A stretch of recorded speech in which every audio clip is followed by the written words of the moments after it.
സർവത്ര ഗോവിന്ദനാമസങ്കീർത്തനം. ഗോവിന്ദ ഗോവിന്ദ. ഹരേ രാമ ഹരേ രാമ രാമ രാമ ഹരേ ഹരേ. ഹരേ കൃഷ്ണ കൃഷ്ണ കൃഷ്ണ ഹരേ ഹരേ. ഓം നമോ ഭഗവതേ വാസുദേവായ. ശ്രീകൃഷ്ണായ നമഃ. സജ്ജനങ്ങളെ, ശ്രീമദ് ഭാഗവതത്തിൻ്റെ 1-ാം സ്കന്ധത്തിലെ 5-ാം അധ്യായം നമ്മൾ പൂർത്തിയാക്കി. 6-ാം അധ്യായത്തിൻ്റെ ആദ്യത്തെ 15 ശ്ലോകങ്ങളുടെ അർത്ഥവിചാരമാണ് ഇന്ന് ചെയ്യുന്നത്. ഇത്രയധികം ശ്ലോകങ്ങളെ എടുക്കാൻ കാരണം ആ ശ്ലോകത്തിൽ വലിയ തത്വചിന്തകളൊന്നും അവതരിക്കപ്പെട്ടിട്ടില്ല. ഒരു കഥയെ പറഞ്ഞു പോവുകയാണ്. ഇത് നമുക്ക് വളരെ ലളിതമായി മനസ്സിലാക്കാൻ പറ്റുന്നതുമാണ്. എന്നാൽ കഥകൾക്കിടയിൽ വേദവ്യാസ മഹർഷി നമ്മൾ അറിയേണ്ടതായ നിരവധി ജീവിത തത്വങ്ങൾ, അതുപോലെ തത്വചിന്തകൾ ഒക്കെ തന്നെ ഒളിപ്പിച്ചു വച്ചിട്ടുണ്ട്. അതൊക്കെ നമുക്ക് സാവകാശം ഒന്ന് നമ്മുടെ കണ്ണ് അതിൽ വ്യാപരിച്ചു പോകുന്നതും നല്ലതാണ്. അതൊക്കെ നമ്മുടെ മനസ്സിനെ സംസ്കരിക്കും എന്ന കാര്യത്തിലും സംശയമില്ല. അതുകൊണ്ട് ഈ 15 ശ്ലോകങ്ങളെ സമയപരിമിതിക്കുള്ളിൽ നിന്നുകൊണ്ട് ഇവിടെ വിശദീകരിക്കാൻ ശ്രമിക്കുകയാണ്. 1-ാം ശ്ലോകത്തിൽ ആരംഭിക്കുന്നത് സൂതഃ ഉവാച, സൂതൻ പറഞ്ഞു എന്ന് പറഞ്ഞുകൊണ്ടാണ്. സൂതനാണല്ലോ നൈമിഷാരണ്യത്തിൽ വെച്ച് ശൗനകൻ മുതലായിട്ടുള്ള മഹർഷിമാർക്ക് ഈ ഭാഗവതം ഉപദേശിച്ചു കൊടുക്കുന്നത്. അപ്പോൾ സൂതൻ പറയുകയാണ്. ഇവിടെ സന്ദർഭം ഏതാണ്? വ്യാസ നാരദ സംവാദമാണ്. വ്യാസ മഹർഷിയുടെ ആശ്രമത്തിൽ ശ്രീനാരദ മഹർഷി വന്നിരിക്കുന്നു. തൻ്റെ വിഷമങ്ങൾ പറഞ്ഞു.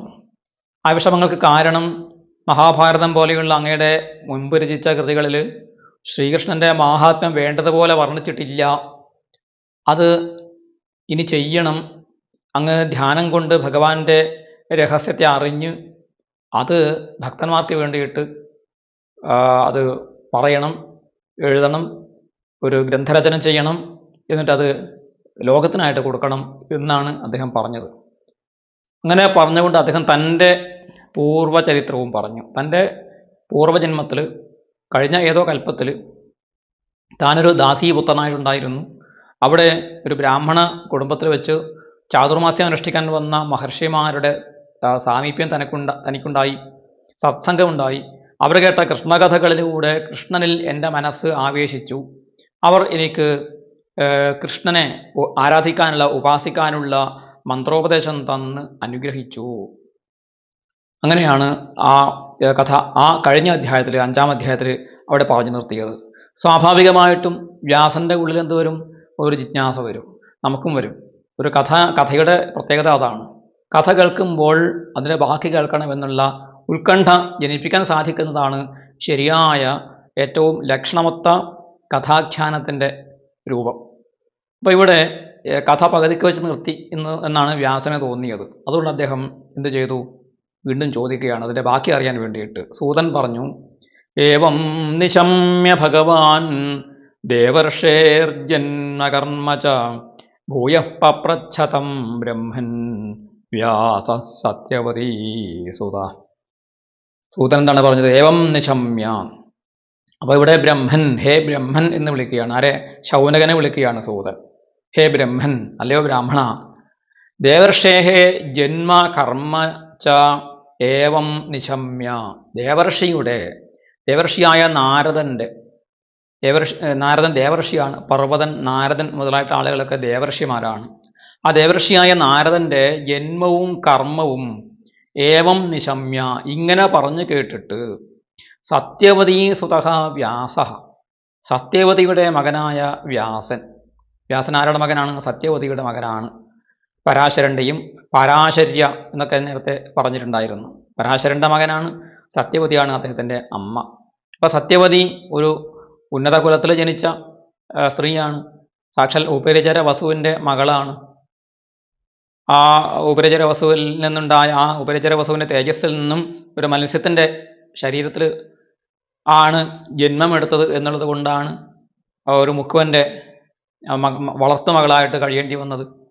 അങ്ങനെ ഉള്ള ആ സത്യവതിയുടെ സത്യത്തെ, സത്യവാൻ എന്നുള്ളതിൻ്റെ സ്ത്രീലിംഗമാണല്ലോ സത്യവതി. അപ്പോൾ സത്യത്തെ അറിഞ്ഞവൻ അല്ലെ സത്യത്തെ അറിയുന്നവൾ എന്നൊക്കെ അതിന് അർത്ഥമുണ്ട്. അപ്പോൾ ആ സത്യവതിയുടെ സുതൻ ആകുമ്പോൾ വ്യാസനും സത്യത്തെ ആരാധിക്കുന്നവനായിരിക്കും എന്നൊക്കെ അതിന് നിഗൂഢമായ അർത്ഥങ്ങൾ കണ്ടെത്താൻ സാധിക്കും. അപ്പോൾ അദ്ദേഹം എന്ത് ചെയ്തു? സത്യവതീ സുതഃ വ്യാസഃ തം ഭൂയഃ പപ്രച്ഛ. ആ നാരദ മഹർഷിയോട് വീണ്ടും ചോദിച്ചു. എന്ത് ചോദിച്ചു? അതാണ് അടുത്ത ശ്ലോകത്തിൽ പറയുന്നത്. വ്യാസഃ ഉവാച ഭിക്ഷുഭിർവിപ്രവസിതേ വിജ്ഞാനാദേഷ്ട്രഭിസ്തവ വർത്തമാനോ വയസ്യാദ്യേ തതഃ കിമകരോദ്ഭവാൻ. വ്യാസൻ ചോദിച്ചത്, അല്ലയോ നാരദ മഹർഷേ, തവ വിജ്ഞാനാദേഷ്ട്രഭിഃ ഭിക്ഷുഭിഃ വിപ്രവസിതേ. തവ എന്ന് വെച്ചാൽ അങ്ങേക്ക് എന്നർത്ഥം. വിജ്ഞാനാദേഷ്ടാക്കളായ ഭിക്ഷുക്കളാൽ, വിജ്ഞാനത്തെ ആദേശം ചെയ്ത, വിജ്ഞാനത്തെ ഉപദേശിച്ചു തന്നവരായ ഭിക്ഷുക്കൾ, സന്യാസിമാർ അല്ലെങ്കിൽ ഋഷിമാർ എന്നൊക്കെ അർത്ഥം എടുക്കാം. ഭിക്ഷാന്തേഹികളായിട്ട് നടക്കുന്നവർ.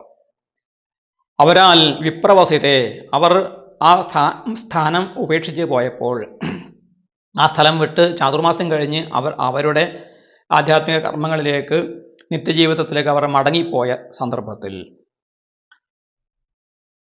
ആദ്യേ വയസ്സി, ആ സമയത്ത് അങ്ങ് ചെറിയ പ്രായത്തിലായിരുന്നു എന്ന് പറഞ്ഞു. ആദ്യ പ്രായം, അതായത് വളരെ ഒരു ബാല്യാവസ്ഥയിലായിരുന്നു അങ്ങ്. അതാണ് ആദ്യ വയസ്സ്. ആദ്യ വയസ്സ് എന്ന് പറഞ്ഞത് ആദ്യത്തെ വയസ്സിൽ എന്ന് വെച്ചാൽ ചെറിയ പ്രായത്തിൽ എന്നർത്ഥം. ആദ്യ വയസ്സി വർത്തമാനഃ, ഇരിക്കുന്നവനായ, ചെറിയ പ്രായത്തിൽ ഉള്ളവനായ ഭവാൻ അങ്ങ്, തതഃ കിം അകരോത്, പിന്നീട് എന്ത് ചെയ്തു? അവർ ഭഗവാനെ ആരാധിക്കാനുള്ള മന്ത്രോപദേശം ചെയ്തു, ഭഗവാനെ ധ്യാനിക്കാനുള്ള മാർഗം പറഞ്ഞു കൊടുത്തു, ഉപാസനാ പദ്ധതി ഉപദേശിച്ചു. അവരവിടുന്ന് സ്ഥലം വിട്ടുപോയി. പിന്നെ അങ്ങ് എന്ത് ചെയ്തു? അവർ പോയപ്പോൾ എന്ത് ചെയ്തു? ഉടനെ തന്നെ ധ്യാനിക്കാൻ തുടങ്ങിയോ? ഉടനെ തന്നെ ഭഗവാനെ തപസ് ചെയ്തുവോ? അല്ല ഉടനെ ഭഗവാനെ ഭക്തിമാർഗത്തിലൂടെ ഉപാസിക്കാൻ തുടങ്ങിയോ? അല്ല വീണ്ടും കഥാശ്രവണത്തിന് ആരെയെങ്കിലും ആശ്രയിച്ചുവോ എന്നാണ് വ്യാസന്റെ ചോദ്യത്തിൻ്റെ സാരം. വീണ്ടും ചോദിക്കുന്നു അദ്ദേഹം. സ്വയംഭുവ കയാവൃത്യ വർത്തിതം തേ പരം വയ കഥം ചേതമുദസ്രാക്ഷി കാലേ പ്രാപ്തേ കളേവരം. സ്വയംഭുവ, അല്ലയോ സ്വയംഭുവായിരിക്കുന്ന ബ്രഹ്മാവിൻ്റെ മകനായിട്ടുള്ളവനെ, സ്വയംഭുവായിരിക്കുന്ന ബ്രഹ്മാവിൻ്റെ മകനാണ് നാരദ മഹർഷി. അപ്പോൾ അങ്ങ് ഈ ബ്രഹ്മാവിൻ്റെ മകനായിട്ട് ജനിച്ചു എന്ന് പറഞ്ഞല്ലോ. അപ്പോൾ മുമ്പ് അത് അങ്ങ് ശൂദ്ര സ്ത്രീയുടെ ദാസിയുടെ മകനായിരുന്നു എന്നും പറഞ്ഞു. ആ കഥകളെ ചേർത്ത് വെക്കാൻ വേണ്ടിയിട്ടാണ് സ്വയംഭുവ എന്ന് വിളിക്കാൻ കാരണം. അങ്ങ് ബ്രഹ്മാവിൻ്റെ മകനാണല്ലോ. ഈ ദാസീപുത്രൻ എങ്ങനെയാണ് ബ്രഹ്മാവിൻ്റെ മകനായി തീർന്നത് എന്നാണ് ഈ ആ ഒരു സംബോധനയുടെ തന്നെ അർത്ഥം. കയാ തേ പരം വയഃ കയാവൃത്യ തേ വർത്തിതം. പരം വയഃ, പിന്നീടുള്ള അങ്ങയുടെ വയസ്സ്, അങ്ങയുടെ കാലം, അങ്ങയുടെ ജീവിതകാലം. കയാവൃത്യ, ഏതൊരു വൃത്തി കൊണ്ടാണ്, ഏതൊരു കർമ്മം ചെയ്തുകൊണ്ടാണ് വർത്തിതം, വർത്തിക്കപ്പെട്ടത്. അങ്ങയുടെ ബാക്കി ജീവിതകാലം എങ്ങനെയായിരുന്നു? വീണ്ടും അങ്ങ് ആ ദാസിയുടെ മകനായിട്ട് ആ ബ്രാഹ്മണ കുലത്തെ സേവിച്ചുകൊണ്ട് തന്നെ ദാസ്യവൃത്തി ചെയ്തുകൊണ്ട് ജീവിച്ചുവോ? അല്ല ആ വീട് വിട്ട് പോയോ? സന്യാസത്തെ സ്വീകരിച്ചോ? അല്ല മറ്റേതെങ്കിലും തരത്തിലുള്ള ഉപാസനാ മാർഗത്തെ സ്വീകരിച്ചുവോ? ഏത് വൃത്തിയാണ് അങ്ങ് സ്വീകരിച്ചത്? പിന്നെ ഇതം കളേവരം കാലേ പ്രാപ്തേ കഥം ഉദസ്രാക്ഷീഹി. ഇതം കളേവരം, ഈ ശരീരം, കളേവരം എന്നും കളേബരം എന്നും ഈ പദത്തിന് രണ്ട് തരത്തിൽ ഉച്ചാരണം ചെയ്യാറുണ്ട്. അതിൽ തെറ്റില്ല, അതിന് വ്യാകരണപരമായിട്ടുള്ള സാധുത ഉണ്ട് എന്ന് പറയപ്പെടുന്നു. അപ്പോൾ ഈ ഈ ശരീരം, നമ്മുടെ ഈ സ്ഥൂല ശരീരത്തെ ഉപേക്ഷിക്കാതിരിക്കാൻ സാധിക്കില്ലല്ലോ. ഇപ്പോൾ കാലേ പ്രാപ്തേ, കാലം പ്രാപിച്ചു കഴിഞ്ഞാൽ, അതായത് മരിക്കാൻ സമയമായിക്കഴിഞ്ഞാൽ ഈ ശരീരത്തെ നമ്മൾ ഉപേക്ഷിച്ചേ പറ്റൂ. അപ്പോൾ അങ്ങ് എങ്ങനെയാണ് ആ ദാസീപുത്രനായ ആ ശരീരത്തെ അങ്ങ് ഉദസ്രാക്ഷി ചെയ്ത് ഉപേക്ഷിച്ചത്? എങ്ങനെ ഉപേക്ഷിച്ചു? എങ്ങനെ മരണം സംഭവിച്ചു? ചെറിയ കുട്ടിയായിരുന്നപ്പോഴാണ് ഈ ഉപദേശം കിട്ടിയത്. ബാക്കിക്കാലം എങ്ങനെ ചെലവഴിച്ചു? ശരീരം എങ്ങനെ ഉപേക്ഷിച്ചു? എങ്ങനെ ബ്രഹ്മാവിൻ്റെ മകനായിട്ട് വീണ്ടും ജനിച്ചു എന്നാണ് അദ്ദേഹത്തിൻ്റെ സംശയം. പിന്നെ ചോദിക്കുന്നു, പ്രാകൽപ്പവിഷയാമേതാം സ്മൃതിം തേ സുരസത്തമ ന ഹ്യേഷ വ്യവധാത് കാല ഏഷ സർവനിരാകൃതി. സുരസത്തമ, സുരസത്തമ എന്നുള്ള ഒരു സംബോധന. ഈ നാരദ മഹർഷി ആരാണ്? ദേവർഷിയാണ്, ദേവന്മാരിൽപ്പെട്ട ആളാണ്, ദേവൻ തന്നെയാണ്, ദേവന്മാരിൽ വെച്ച് സപ്തമനാണ്, ഏറ്റവും പ്രമുഖൻ ആയിട്ടുള്ള ആളുമാണ്. അതുകൊണ്ട് അല്ലയോ സുരസത്തമ, തേ അങ്ങയ്ക്ക് പ്രാക്കൽപ്പ വിഷയാം ഏതാം സ്മൃതിം.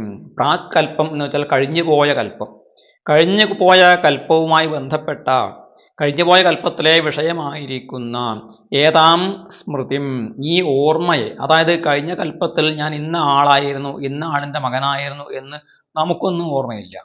നാരദ മഹർഷിക്ക് അത് കൃത്യമായിട്ട് ഓർമ്മയുണ്ട്. നടന്ന സംഭവങ്ങൾ അതേപടി അദ്ദേഹം വിവരിക്കുകയും ചെയ്തു. അപ്പോൾ അങ്ങക്ക് എങ്ങനെ ഇത് സാധിച്ചു? പൂർവജന്മ സ്മൃതി എങ്ങനെ നിലനിർത്താൻ സാധിച്ചു? കാരണം എന്താണ്? സർവനിരാകൃതി ഏഷഃ കാലഃ. ഈ കാലം എങ്ങനെയുള്ളതാണ്? എല്ലാറ്റിനെയും നിരാകരിക്കുന്നവനാണ്. തൊട്ട് മുമ്പ് കഴിഞ്ഞ കാര്യം പോലും നമുക്ക് ഓർത്തെടുക്കാൻ സാധിക്കുകയില്ല. എന്താണ്? കാലം അതിനെ നിരാകരിച്ചു. കാലം എങ്ങനെയുള്ള ആളാണ്? നിരാകൃതിയാണ്, സർവ്വനിരാകൃതിയാണ്. എല്ലാറ്റിനെയും നിരാകരിക്കും, എല്ലാറ്റിനെയും ഉപേക്ഷിച്ച കളി മറന്നുപോകും. ഈ മറവിയുള്ളത് കൊണ്ടാണല്ലോ നമുക്ക് ജീവിക്കാൻ പറ്റുന്നത്. ഇല്ലെങ്കിൽ നമുക്ക് കഴിഞ്ഞുപോയ ദുഃഖങ്ങളെക്കുറിച്ചൊക്കെ ഓർക്കാൻ തുടങ്ങിയാൽ നമുക്ക് പിന്നെ ജീവിക്കാൻ സാധ്യമല്ല. സർവ്വതിനെയും മറവിയുടെ ഇരുട്ടിൽ അന്ധകാരത്തിലേക്ക് തള്ളിവിടുന്ന സ്വഭാവം ഈ കാലത്തിനുണ്ട്.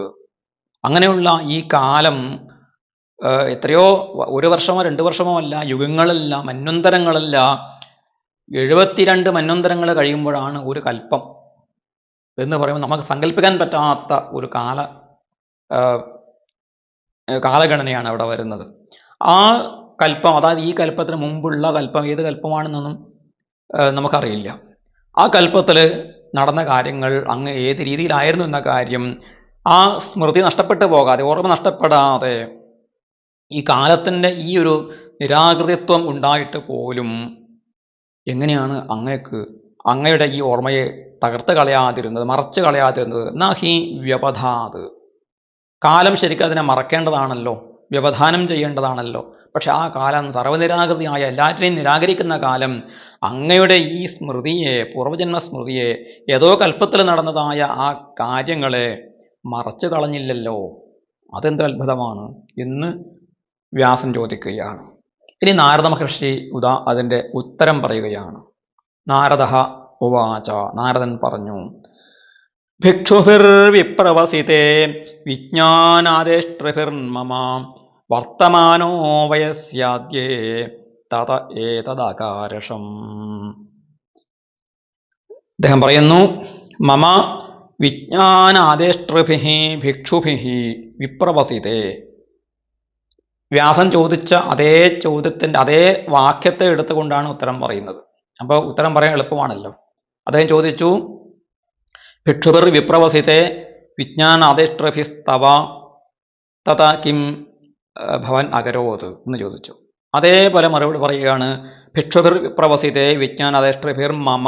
തവ എന്നുള്ളത് മമ എന്നാക്കിയിട്ട് എനിക്ക് വിജ്ഞാനം ആദേശിച്ചു തന്ന, വിജ്ഞാനം ഉപദേശിച്ചു തന്ന ആ ഭിക്ഷുക്കൾ അവിടെ നിന്നും വിട്ടുപോയപ്പോൾ ആദ്യേ വയസ്സി വർത്തമാനോ വയസ്യാദ്യേ, അതും വ്യാസന്റെ ചോദ്യത്തിൽ അടങ്ങിയിരിക്കുന്ന വാക്യമാണ്. ആദ്യേ വയസ്സി വർത്തമാനേ, വർത്തമാനഃ, ആദ്യ വയസ്സിൽ, ആദ്യ പ്രായത്തിൽ, ചെറിയ പ്രായത്തിലുണ്ടായിരുന്ന, വർത്തിച്ചുകൊണ്ടിരുന്ന ഞാൻ എന്ത് ചെയ്തു? തത് ഏതത് അകാരഷം, ഞാൻ ഏതത് അകാരഷം, കിം അകരോത് എന്നാണ് ചേരുന്ന ചോദ്യം. നാരദൻ പറയുന്നു, ഏതത് അകാരഷം, ഞാൻ ഇതാണ് ചെയ്തത്. ഇങ്ങനെ പറയുകയാണ്. ഇങ്ങനെ പറഞ്ഞിട്ട് നമുക്കും കേൾക്കാനുള്ള ഒരു ഉത്കണ്ഠ ഉണ്ടാക്കി വെക്കുകയാണ് ഈ ശ്ലോകം കൊണ്ട് ചെയ്തിരിക്കുന്നത്. ഞാൻ അതിനുശേഷം ഇങ്ങനെയാണ് ചെയ്തത് എന്ന് പറഞ്ഞു. അതിനുശേഷമാണ് എങ്ങനെ ചെയ്തു എന്ന് പറയുന്നത്. ഇതൊരു കാവ്യഭാഷയാണ്, കവിതയുടെ രീതിയാണ്. ഇത്തം പറഞ്ഞു എന്നൊക്കെ പറയും. എന്താണ് പറഞ്ഞത് പിന്നെയേ പറയുള്ളൂ. 6ാമത്തെ ശ്ലോകത്താണ് തുടങ്ങുന്നത്. തൻ്റെ ആ കഥാഖ്യാനം വീണ്ടും അദ്ദേഹം തുടർന്ന് പറയുന്നത്. ഏകാത്മജാമേ ജനനീ യോഷിന്മൂഢാ ച കിങ്കരീ മയ്യാത്മജേനന്യഗതോ ചക്രേ സ്നേഹാനുബന്ധനം. കിങ്കരീ മൂഢാ യോഷിത് ഏകാത്മജാ മേ ജനനി. മേ ജനനി, എൻ്റെ അമ്മ. ജനനി എന്നുള്ളതിൻ്റെ വിശേഷണങ്ങൾ എന്തൊക്കെയായിരുന്നു? കിങ്കരി, ദാസി എന്നർത്ഥം. കിം കരോമി, ഞാൻ എന്ത് ചെയ്തു തരണം എന്ന് തൻ്റെ യജമാനനോട് ചോദിച്ചുകൊണ്ടേയിരിക്കുന്ന ആളാണ് കിങ്കരൻ അല്ലെങ്കിൽ കിങ്കരി എന്ന് പറയുന്നത്. പറഞ്ഞതുപോലെ അനുസരിച്ച് ജീവിക്കുന്ന ആളെന്നർത്ഥം. അപ്പൊ കിങ്കരിയും ദാസിയും മൂഢ, അറിവില്ലാത്തവൾ, ജ്ഞാനം ഇല്ലാത്തവൾ, ഒന്നും അറിയാത്ത, ലോകകാര്യങ്ങളൊന്നും അറിയാത്തവളായ യോഷിത്ത്, സ്ത്രീയുമാണ് പ്രത്യേകിച്ച്. അപ്പോൾ ശാരീരികമായിട്ടുള്ള ചില ദൗർബല്യങ്ങളോ ഒക്കെ ഉണ്ടായിരിക്കും. ശക്തി പുരുഷനെ പോലെ ഉണ്ടാവില്ല എന്ന് കാണിക്കാൻ വേണ്ടിയിട്ട്. യോഷിത്ത് ഏകാത്മജ, ഒറ്റ മകനേ ഉള്ളൂ, ഭർത്താവും തന്നെ ഇല്ല. ഭർത്താവ് മരിച്ചോ അല്ല ഉപേക്ഷിച്ച് പോയതാണോ ഒന്നും ആർക്കും അറിയില്ല, അതൊന്നും ഇവിടെ പറയുന്നില്ല. അപ്പോൾ ഏകാത്മജ, ഏകഃ ആത്മജഃ യസ്യാഹ സാ ഏകാത്മജ, ഒറ്റ മകൻ മാത്രമുള്ളവൾ എന്നാണ് ഏകാത്മജ എന്ന വാക്കിനർത്ഥം. ഏകപുത്രനോട് കൂടിയിട്ടുള്ളവളുമായ മേ ജനനി, എൻ്റെ അമ്മ. ആത്മജേ അനന്യഗതൗ മയി സ്നേഹാനുബന്ധനം ചക്രേ. ആത്മജേ മകനിൽ ഇങ്ങനെ അനന്യഗതവും, മറ്റൊരു ഗതിയിൽ അന്യഗതി ഇല്ലാത്തത് കൊണ്ട് അനന്യഗതി, എനിക്ക് എൻ്റെ മകൻ മാത്രമേ ഉള്ളൂ. ഞാൻ വെറുതെ ആയാൽ എൻ്റെ വായിൽ വെള്ളമൊഴിച്ചു തരേണ്ടത് ആരാണ്? ഈ മകനാണ്. എന്നെ സേവിക്കേണ്ടത്, എന്നെ രക്ഷിക്കുന്നത് ഇവനാണ്. അതുകൊണ്ട് ഞാൻ ഇവനെ ഇപ്പോൾ നന്നായി സ്നേഹിക്കണം എന്നുള്ള ഏകാശ്രയത്വം, അതാണ് ഏകഗതി അല്ലെങ്കിൽ അനന്യഗതി എന്ന് പറയുന്നത്. വേറെ ഗതിയില്ലാത്തവളുമായ അവൾ എന്ത് ചെയ്തു? അനന്യഗതിയായിട്ട് ആ മകനെ മാത്രമേ ആശ്രയിക്കാനുള്ളൂ എന്ന് അറിഞ്ഞവളായിട്ട് എന്ത് ചെയ്തു? മയി, എന്നിൽ സ്നേഹാനുബന്ധനം ചക്രേ, സ്നേഹബന്ധത്തെ ചെയ്തു, നന്നായിട്ട് സ്നേഹിച്ചു. എല്ലാ തരത്തിലുള്ള മകന് ശുശ്രൂഷ ചെയ്തുകൊണ്ട്, മകനെ സഹായിച്ചുകൊണ്ട്, ഉപദേശങ്ങൾ കൊടുത്ത്, മകന് ഭക്ഷണം ഒരുക്കി കൊടുത്തുകൊണ്ട് എല്ലാ കാര്യങ്ങളും ചെയ്ത്, അങ്ങനെ ആ സ്നേഹം കൊണ്ട് മകനെ തന്നോട് ബന്ധിപ്പിച്ച് നിർത്തി. അങ്ങനെ നമ്മളെ ആളുകളെ നമ്മുടെ ജീവിതത്തോട് കെട്ടിയിടുന്നത് കൊണ്ടാണ് നമ്മൾ ബന്ധുക്കൾ എന്ന് പറയുന്നത്. ബന്ധുക്കളുടെ സ്വഭാവം എന്താണ്? ബന്ധനം ചെയ്യുന്നു, സ്നേഹം കൊണ്ട് ബന്ധിച്ചു നിർത്തുന്നു. അല്ലാത്തവരെ ബന്ധുക്കൾ എന്ന് പറഞ്ഞിട്ട് കാര്യമില്ല. അതാണ് ഇവിടെ ബന്ധനം എന്ന് പറഞ്ഞിരിക്കുന്നത്. സ്നേഹാനുബന്ധനം ചക്രേ, സ്നേഹം കൊണ്ടുള്ള ബന്ധനത്തെ ചെയ്തു. അങ്ങനെ അമ്മ മകനെ സ്നേഹിച്ചു കഴിഞ്ഞു. അടുത്ത ശ്ലോകത്തിൽ പറയുന്നു, സാ സ്വതന്ത്ര നകൽപ്പാസീദ് യോഗക്ഷേമം മമേച്ഛതി ഈശസ്യ ഹി വശേ ലോകോ യോഷാദാരുമയി യഥാ. മമ യോഗക്ഷേമം ഇച്ഛതി അസ്വതന്ത്ര സാ, എൻ്റെ യോഗക്ഷേമം ആഗ്രഹിക്കുന്നവളായ, സ്വാതന്ത്ര്യമില്ലാത്തവളായ അവൾ. എന്താണ് ഈ യോഗക്ഷേമം? ഗീതയിൽ ആ പദമുണ്ട്, യോഗക്ഷേമം. ഭാഗവതത്തിലും കാണാം. യോഗക്ഷേമം എന്ന് വെച്ചാൽ യോഗവും ക്ഷേമവും. യോഗം എന്ന് വെച്ചാൽ ആഗ്രഹിക്കുന്ന വസ്തുക്കളെ നേടുക, അതാണ് യോഗം. നമുക്ക് ആവശ്യമുള്ള ഹിതകരമായ കാര്യങ്ങളെ നേടുക എന്നുള്ളതാണ് യോഗം. നേടിയ വസ്തുവിനെ സംരക്ഷിക്കുക എന്നുള്ളതാണ് ക്ഷേമം എന്ന് പറയുന്നത്. ഒരു കാര്യം നേടിയത് കൊണ്ട് മാത്രം പ്രയോജനമില്ല, നേടിയ വസ്തുവിനെ നമുക്ക് സംരക്ഷിച്ച് നിർത്താൻ സാധിക്കണം. ഇത് രണ്ടും ചേർന്നതാണ് യോഗവും ക്ഷേമവും. അങ്ങനെ രണ്ടിനെയും ചേർത്ത് യോഗക്ഷേമങ്ങൾ എന്ന് പറയും. ചിലപ്പോൾ അത് ഏകവചനമായിട്ട് യോഗക്ഷേമം എന്നും പറയും.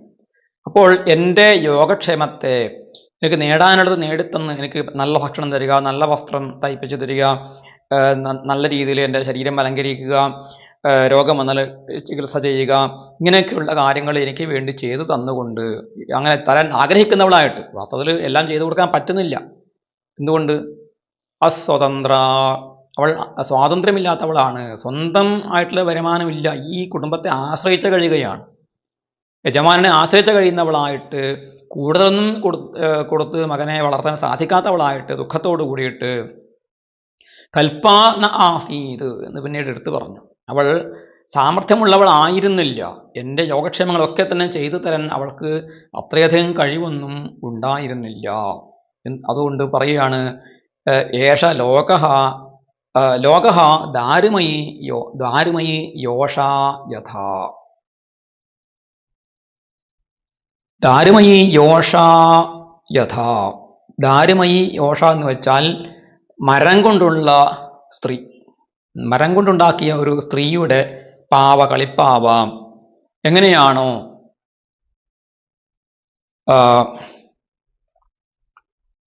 ഒരാൾ അതിനെ കൊണ്ട് എന്തും കളിപ്പിക്കാം, മരം കൊണ്ടുണ്ടാക്കിയ ഒരു കളിപ്പാവയെ കൊണ്ട് എന്തും കളിപ്പിക്കാം, കാലും കൈയും അനക്കുക, ചലിപ്പിക്കുക, അതൊക്കെ ആ ചെയ്യിക്കുന്ന ആളിൻ്റെ സാമർഥ്യം പോലെ, അല്ലെങ്കിൽ ചെയ്യുന്ന ആളിൻ്റെ ഇച്ഛ പോലെ, ആഗ്രഹം പോലെയാണ് ഈ മരത്തിൻ്റെ പാവ, കൊത്തുപാവ പ്രവർത്തിക്കുക. അല്ലാതെ ആ കൊത്തുപാവക്ക് സ്വന്തമായിട്ട് സ്വന്തം ശരീരം അനക്കാനോ കൈ അനക്കാനോ ചിന്തിക്കാനോ തലയനക്കാനോ ഒന്നും സാധ്യമല്ല. അങ്ങനെ ദാരുമയി യോഷ യഥ, മരം കൊണ്ടുണ്ടാക്കിയ സ്ത്രീ എന്നതുപോലെ ലോകഃ ഈശസ്യ ഹി വശേ, ഈ ലോകം ഈശ്വരന് വശീഭൂതമാണ്. ഈ ലോകം മുഴുവനും ഇതുപോലെ ചലിപ്പിച്ചുകൊണ്ടിരിക്കുന്ന ആരാണ്? ഈശനാണ്. എല്ലാറ്റിനും നിയന്താവായിരിക്കുന്ന ഭഗവാനാണ് ഈ ലോകത്തെ തന്നെ ചലിപ്പിച്ചുകൊണ്ടിരിക്കുന്നത്. അപ്പോൾ ലോകം തന്നെ ഭഗവാന്റെ നിയന്ത്രണത്തിലാണെങ്കിൽ ഈ ലോകത്തിനകത്ത് പെട്ടിരിക്കുന്ന നമ്മളെ പോലെയുള്ള ആളുകളൊക്കെ എന്താണ്? നമ്മളൊക്കെ ഈ മരം കൊണ്ടുണ്ടാക്കിയ പാവ പോലെയാണ്. നമുക്കും പ്രവർത്തന സ്വാതന്ത്ര്യമൊന്നുമില്ല. പിന്നെ അതിലും വിശേഷിച്ച് ദാസന്മാരാണെങ്കിലോ മറ്റുള്ളവരെ ആശ്രയിച്ച് കഴിയുന്നവരാണെങ്കിലോ അവർക്ക് സ്വാതന്ത്ര്യം തീരെ ഉണ്ടാകുന്നില്ല. അപ്പോൾ എൻ്റെ അമ്മ അങ്ങേയറ്റത്തെ അസ്വാതന്ത്ര്യം അനുഭവിച്ചുകൊണ്ട് ദാസ്യവൃത്തി സ്വീകരിച്ചുകൊണ്ട് സ്വന്തം മകൻ്റെ എല്ലാ കാര്യങ്ങളും ചെയ്തു കൊടുക്കാൻ യോഗക്ഷേമം ചെയ്യാൻ ആഗ്രഹിക്കുന്നവളായിട്ടും അത് വേണ്ടതുപോലെ ചെയ്യാൻ സാമർഥ്യമില്ലാത്തവളായിട്ട് അങ്ങനെ കഴിഞ്ഞു എന്നാണ് പറയുന്നത്. അമ്മയെക്കുറിച്ച്, തൻ്റെ അമ്മയെക്കുറിച്ചുള്ള പൂർവ്വജന്മത്തിലെ അമ്മയോടുള്ള തൻ്റെ സ്നേഹമാണ് നാരദ മഹർഷി ഇവിടെ കാണിച്ചു തന്നിരിക്കുന്നത്. അങ്ങനെ ഇരിക്കെ എന്ത് സംഭവിച്ചു എന്നാണ് അടുത്ത ശ്ലോകത്തിൽ പറയുന്നത്. 7ാമത്തെ ശ്ലോകം നോക്കാം. അഹം ച തദ് ബ്രഹ്മകുല ഊഷിവാം തദപേക്ഷയാ ദിഗ്ദേശകാലാവ്യുത്പന്നോ ബാലക പഞ്ചഹായന.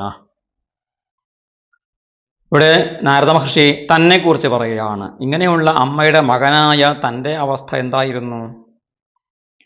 ദിഗ്ദേശകാലാവ്യുത്പന്ന, ദിഗ്ദേശകാല അവ്യുത്പന്ന, ദിക്ക് ദേശം കാലം എന്നിവയെക്കുറിച്ച് അറിയാത്ത എന്നർത്ഥം. ആദ്യ വയസ്സ് എന്ന് പറഞ്ഞല്ലോ, ചെറിയ പ്രായത്തിലായതുകൊണ്ട് ഇതേത് ദിക്കാണ്, കിഴക്കേതാണ്, തെക്കേതാണ്, പടിഞ്ഞാറേതാണ് എന്നൊന്നും അറിയാത്തവനാണ്. ദേശം, ഇത് ഏത് ദേശമാണ്, ഏത് പഞ്ചായത്തിലാണ്, ഏത് വാർഡിലാണ്, ഏത് രാജ്യത്താണ് നീ ജനിച്ചതെന്ന് ചോദിച്ചാൽ ഒരു ചെറിയ കുട്ടിക്ക് പറയാൻ സാധിക്കില്ലല്ലോ. അപ്പം തൻ്റെ മേൽവിലാസം പോലും കൃത്യമായി പറയാൻ സാധിക്കാത്ത ആ ഒരു ചെറിയ പ്രായത്തിൽ അതൊന്നും അവ്യുത്പന്നനായ, അതിലൊന്നും അറിവില്ലാത്തവനായ പഞ്ചഹായനഹ ബാലകഃ, പഞ്ചഹായനഹ 5 വയസ്സുള്ളവനായ, ബാലകഃ കുട്ടി, ബാലൻ എന്ന് വെച്ചാൽ തന്നെ ചാബല്യമുള്ളവൻ എന്നർത്ഥമുണ്ട്. അപ്പോൾ കുട്ടിയുമായ, അഹം ച ഞാനും, തദപേക്ഷയാ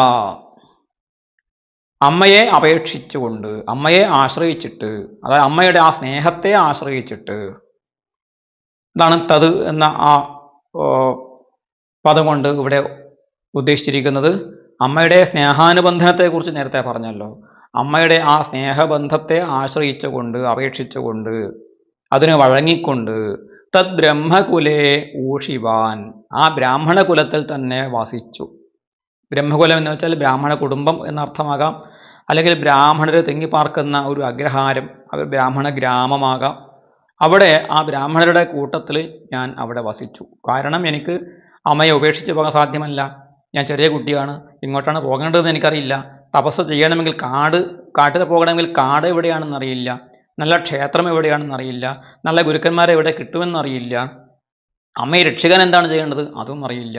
ഇതൊന്നും അറിയാത്ത നിഷ്കളങ്കനായ 5 വയസ്സ് മാത്രം പ്രായമുള്ള ഞാൻ അവിടെ അമ്മയുടെ ആ സ്നേഹത്തെ അനുഭവിച്ചുകൊണ്ട്, അമ്മയെ തിരിച്ച് സ്നേഹിച്ചും കൊണ്ട് ആ ബ്രാഹ്മണ കുലത്തിൽ തന്നെ കഴിച്ചുകൂട്ടി. അങ്ങനെ ഇരിക്കെ എന്ത് സംഭവിച്ചു? 9ാമത്തെ ശ്ലോകത്തിൽ പറയുന്നു. അപ്പോൾ ഉണ്ടായ ഒരു സംഭവം, അപ്രതീക്ഷിതമായി നടന്ന ഒരു സംഭവത്തെ പറയുന്നു. ഏകദാ നിർഗതാം ഗേഹാദ്ദുഹന്തീം നിശികാം പഥി സർപ്പോദശത്പദാസ്പൃഷ്ട കൃപണാം കാലചോദിതഃ. ഏകദാ നിർഗതാം ഗേഹാത് ദുഹന്തീം ഗാം നിശി ഗാം പഥി സർപ്പോദശത് സർപ്പ അദശത് പദാസ്പൃഷ്ട കൃപണാം കാലചോദിത.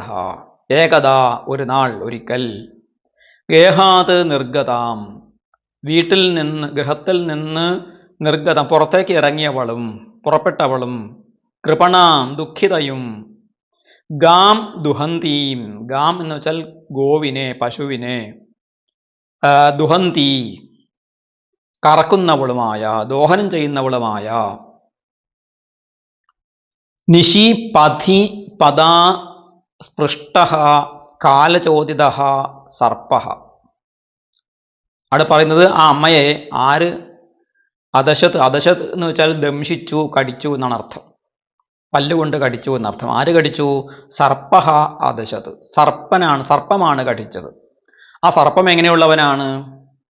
നിശി പഥി പദ അസ്പൃഷ്ട എന്ന് പറയാം, അസ്പൃഷ്ട എന്ന് പറയാം, ആസ്പൃഷ്ട എന്നും വ്യാഖ്യാനിക്കാം. കാരണം ചില ഗ്രന്ഥങ്ങളിൽ ഭാഗവത ഗ്രന്ഥങ്ങളിൽ ഒരുമിച്ച് ചേർത്ത് എഴുതിയിട്ടുണ്ടാവും പദാസ്പൃഷ്ട. അപ്പോൾ പദാസ്പൃഷ്ട എന്ന് സംസ്കൃതത്തിൽ നാഗരീ ലിപിയിലാണ് എഴുതിയിരിക്കുന്നതെങ്കിൽ മേലെ അതിൻ്റെ ശിരോരേഖ അതിൻ്റെ മുകളിലുള്ള വര ഒറ്റ വരയാണെങ്കിൽ അത് ഒരു പദമാണ് എന്ന് നമുക്ക് മനസ്സിലാക്കാൻ സാധിക്കും. മലയാളത്തിലാകുമ്പോൾ അങ്ങനെ മനസ്സിലാക്കാൻ സാധിക്കില്ല. പക്ഷേ അവിടെ ഒരു സ്പേസ് കൊടുത്തിട്ടുണ്ടെങ്കിൽ നമ്മൾ പറയാം അത് രണ്ട് പദമാണ്. പദ എന്നൊരു പദം, സ്പൃഷ്ട എന്ന് കുറച്ച് ഒരു അകലം കൊടുത്തിട്ടാണ് എഴുതിയിരിക്കുന്നതെങ്കിൽ നമ്മളെങ്ങനെ അതിനെ പദച്ഛേദം ചെയ്യണം? പദാ സ്പൃഷ്ട എന്ന് പറയാം. പക്ഷേ ചില ഗ്രന്ഥങ്ങളിൽ പഴയ ചില പ്രതികളിൽ എന്തുണ്ട്? പദാസ്പൃഷ്ട എന്ന് ഒറ്റ പദമായിട്ട് എഴുതിയിട്ടുണ്ട്. അപ്പോൾ ഞാൻ പഠിക്കുന്ന ശ്രീധരാചാര്യ സ്വാമികൾ രചിച്ചതായ ആ വ്യാഖ്യാന ഗ്രന്ഥം പഴയ ഗ്രന്ഥമാണ്. അതിൽ ഒറ്റ വരയിലാണ് ഒറ്റ പദമായിട്ട് പദാസ്പൃഷ്ട എന്ന് കാണുന്നുണ്ട്.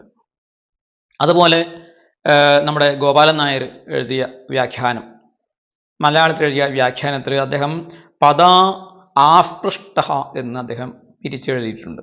അപ്പോൾ പദാസ്പൃഷ്ട എന്നുള്ള ആ ഒറ്റ പദത്തെ എടുത്തിട്ടാണ് അദ്ദേഹം ശ്രീധരാചാര്യർ പറഞ്ഞതും ഗോപാലൻ നായർ പറഞ്ഞതും പദാസ്പൃഷ്ട എന്ന ഒറ്റ പദമായിട്ടാണ്. അപ്പോൾ പദാസ്പൃഷ്ട എന്ന് പറയുമ്പോൾ അതിനെ ഈ രണ്ട് തരത്തിൽ നമുക്ക് മുറിക്കാൻ പറ്റും. എങ്ങനെ? പദ അസ്പൃഷ്ട എന്ന് നമുക്ക് പറയാം, അല്ലെങ്കിൽ പദ ആസ്പൃഷ്ട എന്നും പറയാം. ഗോപാലൻ നായർ പറഞ്ഞിരിക്കുന്നത് പദ ആസ്പൃഷ്ട എന്നാണ്. അതായത് കാലുകൊണ്ട് അല്പം സ്പർശിക്കപ്പെട്ട സർപ്പം എന്ന് പറഞ്ഞിരിക്കുന്നു. അതായത് ചെറുതായിട്ട് പാമ്പിനെ ഒന്ന് തട്ടിയാൽ തന്നെ പാമ്പ് നമ്മളെ കടിക്കും. അതാണ് പാമ്പിൻ്റെ സ്വഭാവം. ശ്രീധരാചാര്യ സ്വാമികൾ പറഞ്ഞിരിക്കുന്നത് പാമ്പിനെ തൊട്ടിട്ടില്ല എന്നാണ് പറഞ്ഞിരിക്കുന്നത്.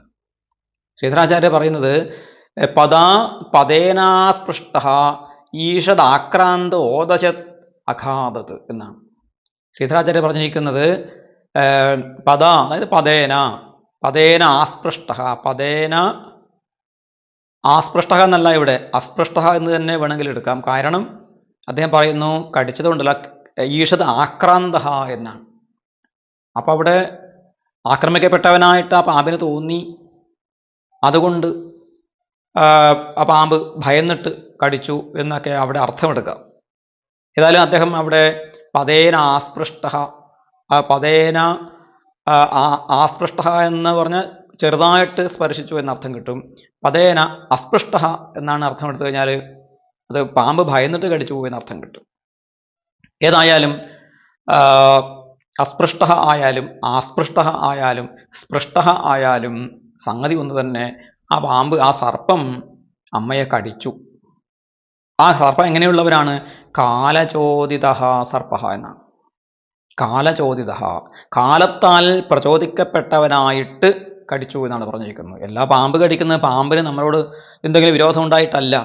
പാമ്പിനെ നമ്മൾ ചവിട്ടിയത് നമ്മുടെ കാലമായി എന്നാണ് നമ്മൾ മനസ്സിലാക്കേണ്ടത്. ചിലപ്പോൾ ചില പാമ്പിനെ നമ്മൾ ചവിട്ടിയാലും കടിക്കില്ല.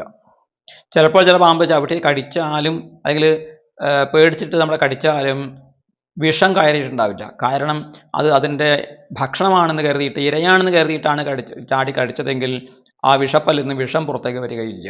അങ്ങനെ മൂർഖം കടിച്ചിട്ട് രക്ഷപ്പെട്ടു പോയ ആളുകളുണ്ട്.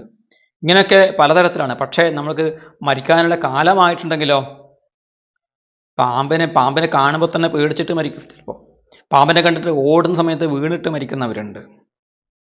ഇങ്ങനെയൊക്കെ പലതരത്തിലാണ് കാലം വന്ന്. അപ്പോൾ ഇവിടെ ഈ സർപ്പം കാലചോദിതനാണ്, കാലത്താൽ പ്രചോദിക്കപ്പെട്ടവനാണ്. അപ്പോൾ കാലമാണ് നമ്മുടെ മരണത്തിന് കാരണം. കാലമാണ് നമ്മുടെ ശരീരത്തെ ജീർണിപ്പിച്ചിട്ട് എല്ലാ മരണത്തിനും കാരണക്കാരനാരാണ്? കാലമാണ്, അല്ലെങ്കിൽ കാലനാണ്. കാലവും കാലനും ഒന്ന് തന്നെ. കാലം എന്ന് പറയുന്ന എല്ലാറ്റിനെയും ജീർണിപ്പിക്കുന്ന, പരിവർത്തിപ്പിക്കുന്ന, എല്ലാറ്റിനെയും സംഹരിക്കുന്ന, എല്ലാറ്റിനെയും മറവിയിലേക്ക് തള്ളിവിടുന്ന കാലം, ടൈം എന്ന് പറയുന്ന ആ ഒരു പ്രതിഭാസത്തിൻ്റെ അഭിമാന ദേവതയാണ് നമ്മുടെ കാലൻ, നമ്മുടെ യമധർമ്മൻ. അതുകൊണ്ടാണ് അദ്ദേഹത്തെ കാലഹ എന്ന് വിളിക്കുന്നത്. അപ്പോൾ ആ കാലൻ്റെ പ്രചോദനം, കാലൻ നമ്മളെ കൊണ്ടുപോകാൻ വേണ്ടിയിട്ട് ചിലപ്പോൾ ഒരു പാമ്പിനെ പറഞ്ഞേക്കും, അല്ലെങ്കിൽ ഒരു ഇടിവെട്ടുണ്ടാകും, അല്ലെങ്കിൽ ഒരു അപകടം ഉണ്ടാകും, അല്ലെങ്കിൽ ഒരു യുദ്ധമുണ്ടാകും, അല്ലെങ്കിൽ ഒരു രോഗമുണ്ടാകും, അല്ലെങ്കിൽ വാർദ്ധക്യം വന്നിട്ടായിരിക്കും. ഇങ്ങനെ ഏതെങ്കിലും ഒരു ദൂതനെ പ്രചോദിപ്പിച്ചിട്ട് നമ്മളെ അടുത്തേക്ക് പറഞ്ഞു വിടുകയാണ് ഈ കാലസ്വരൂപൻ ചെയ്യുന്നത്, കാലം ചെയ്യുന്നത്. ആ അതുകൊണ്ട് ആ സർപ്പത്തിൻ്റെ കുറ്റമല്ല, ആ ഇടിമിന്നലിൻ്റെ കുറ്റമല്ല, വാഹനം ഓടിച്ചവൻ്റെ കുറ്റമല്ല. തത്വചിന്താപരമായിട്ട് ചിന്തിക്കുമ്പോൾ നായം ഹന്തി ന ഹന്യതേ, അല്ലേ? ഗീതയിൽ ഭഗവാൻ പറഞ്ഞിരിക്കുന്നത് ഈ ആത്മാവിനെ ആർക്ക് കൊല്ലാൻ സാധിക്കും? ഈ ആത്മാവ് ആരെ കൊല്ലും? ഈ ആത്മാവ് ആരെയും കൊല്ലുന്നില്ല, അത് ചാവുന്നുമില്ല. അപ്പോൾ അവിടെ നടക്കുന്ന ശരീരത്യാഗം എന്ന് പറയുന്നത് എന്താണ്? അത് ഈ ശരീരത്തെ ആത്മാവ് ശരീരത്തെ വിട്ടുപോക്കുന്നു, ശരീരം ജീർണിക്കുന്നു. ജീർണിക്കാത്ത ചില ശരീരത്തെ എന്ത് ചെയ്യും? ജീർണിക്കാത്ത ശരീരവും ചിലപ്പോൾ വിട്ടുപോകേണ്ടി വരും. അത് നമ്മുടെ പ്രാരബ്ധം കൊണ്ട് ഇങ്ങനെ പാമ്പ് കടിച്ചിട്ടോ അപകടത്തിൽപ്പെട്ടിട്ടോ മരണം സംഭവിക്കും. അപ്പം അത് കാലത്തിൻ്റെ ഗതിയാണ് എന്ന് കരുതിയാൽ നമുക്ക് മരണത്തെ ഭയമുണ്ടാവുകയില്ല. അങ്ങനെ കാലമാകുന്ന സർപ്പം എന്ന് വേണമെങ്കിൽ പറയാം. അതാണ് കാളസർപ്പം എന്ന് നമ്മൾ പറയുന്നത്. കാലമാകുന്ന സർപ്പം ചക്ഷുശ്രവണകളസ്ഥമാം ദർദുരം എന്നൊക്കെ എഴുത്തച്ഛൻ പറഞ്ഞിട്ടുണ്ട്. അത് ഭാഗവതത്തിലും ആ പ്രയോഗമുണ്ട്. അപ്പോൾ പാമ്പിൻ്റെ വായിലകപ്പെട്ട തവള എങ്ങനെയാണോ അനുക്ഷണം പാമ്പിൻ്റെ വായ്ക്കകത്തേക്ക് പോയിക്കൊണ്ടേയിരിക്കുന്നത് അറിയേയില്ല, നമ്മളറിയില്ല. നമ്മുടെ കാലമാകുന്ന സർപ്പം നമ്മളെ വിഴുങ്ങിക്കൊണ്ടേയിരിക്കുകയാണ് ഓരോ നിമിഷവും. നമ്മുടെ ആയുസ് കുറഞ്ഞു വരികയാണ്. ഒടുവിൽ നമ്മുടെ ആ ശ്വാസം കൂടി നിലയ്ക്കുന്നത് വരെ നമ്മുടെ ഈ ജീവിതം തുടരും. അതുവരെയും ഈ കാലമാകുന്ന സർപ്പം നമ്മളെ വിഴുങ്ങിക്കൊണ്ടിരിക്കും. ഇവിടെ ഈ കാലത്താൽ പ്രചോദിതനായ സർപ്പം ഈ പശുവിനെ കറക്കാൻ വേണ്ടിയിട്ട് രാത്രിയിൽ തൊഴുത്തിലേക്കുള്ള വഴിയിൽ വെച്ച് ഈ നാരദൻ്റെ അമ്മ, അല്ലെങ്കിൽ ഈ കുഞ്ഞിൻ്റെ അമ്മ ആ പാമ്പിനെ കയറി ചവിട്ടി അല്ലെങ്കിൽ സ്പർശിച്ചു. അപ്പോൾ കാലത്താൽ പ്രചോദിപ്പിക്കപ്പെട്ട ആ സർപ്പം ഈ അമ്മയെ കടിച്ചു എന്നാണ് ഇതിൻ്റെ ചുരുക്കം. അങ്ങനെ കടിച്ചു. എന്നിട്ടോ കടിച്ചു എന്ന് പറഞ്ഞാൽ കാലചോദിത എന്ന് പറഞ്ഞുകൊണ്ട് പിന്നെ അവിടെ മരിച്ചു എന്ന് പറയേണ്ട കാര്യമില്ല. എന്ന് വെച്ചാൽ അമ്മ കാലം ചെയ്തു, അമ്മ ആ പാമ്പിൻ്റെ കടിയേറ്റ് മരിച്ചു എന്ന് തന്നെ ആ ശ്ലോകം കൊണ്ട് നമുക്ക് ഊഹിച്ചെടുക്കാൻ വേണ്ടി സാധിക്കും. അപ്പോൾ 5 വയസ്സുള്ള കുഞ്ഞ് അമ്മ മരിച്ചാൽ എന്തായിരിക്കും അവസ്ഥ എന്ന് നമ്മൾ ചിന്തിക്കുക. ആ കുഞ്ഞിൻ്റെ അവസ്ഥ നമുക്ക് ചിന്തിക്കാൻ പോലും സാധ്യമല്ല വാസ്തവത്തിൽ. പക്ഷെ നാരദ മഹർഷി പറയുന്നു, എനിക്ക് ആ സമയത്ത് ഇത്തരം അപകടസന്ധികളിലാണല്ലോ നമ്മുടെ ഭഗവത് ഭജനം നമ്മളെ സഹായിക്കേണ്ടത്. ഭഗവാൻ നമ്മളെ സഹായിക്കേണ്ടത് എപ്പോഴാണ്? വലിയ ദുഃഖം വരുമ്പോഴാണ് ഭഗവാന്റെ സഹായം നമുക്ക് ആവശ്യം. ഭഗവാൻ വന്ന് സഹായിക്കുകയല്ല വേണ്ടത്, ഭഗവാൻ ആ ദുഃഖം തരണം ചെയ്യാനുള്ള മനഃശക്തി തരികയാണ് ഏറ്റവും വലിയ അനുഗ്രഹം എന്ന് പറയുന്നത്. കാരണം അപകടം എപ്പോഴും വരാം, മരണം സംഭവിക്കാം. നമ്മുടെ ജീവിതം എന്ന് പറയുന്നത് ജന്മദുഃഖം, ജരാദുഃഖം, ജയാദുഃഖം, പുനഃ പുനഃ, സംസാരസാഗരം, ദുഃഖം, എല്ലാം ദുഃഖമാണ്. അപ്പോൾ ആ ദുഃഖമില്ലാതെ ഉണ്ടായ വസ്തുവൊക്കെ നശിച്ചു പോകും, ഒരുമിച്ച് ചേർന്നത് പിരിഞ്ഞു പോകും. സംയോഗവും വിയോഗവും ഈ പ്രപഞ്ചത്തിൻ്റെ നിയമമാണ്. അപ്പോൾ പിന്നെ നമുക്ക് അടുത്തുള്ള നമ്മുടെ ബന്ധുക്കൾ, ഇഷ്ടവസ്തുക്കളും ജനങ്ങളും വിട്ടുപോകാതിരിക്കാൻ ഒരു നിർവാഹവും ഇല്ല. അപ്പോൾ പിന്നെ ആ വേർപാടിനെ എങ്ങനെ നമ്മൾ തരണം ചെയ്യും? അവിടെ നമുക്ക് ഇത് ഭഗവാന്റെ ഇച്ഛ ആണ്, ഇത് ഭഗവാന്റെ തീരുമാനമാണ്, എന്നെ രക്ഷിക്കുന്നത് ഭഗവാനാണ്, ഈ ബന്ധുക്കളല്ല. ഇവരെന്നായാലും പിരിഞ്ഞു പോകുന്നവരാണ്, ഒരിക്കലും പിരിഞ്ഞു പോകാത്ത എൻ്റെ ബന്ധുവാരാണ്? അത് ഭഗവാനാണ് എന്നുള്ള തത്വചിന്ത ഉള്ളിൽ ഉദിക്കുകയാണെങ്കിൽ നമുക്ക് ദുഃഖത്തെ തരണം ചെയ്യാൻ സാധിക്കും. ആ തത്വചിന്ത ഉള്ളിൽ ഉദിക്കാൻ വേണ്ടിയിട്ടാണ് നമ്മൾ ഭാഗവത ഉപാസന ചെയ്യുന്നത്, ഭഗവത് ഉപാസന ചെയ്യുന്നത് എന്ന് നമ്മൾ മനസ്സിലാക്കണം.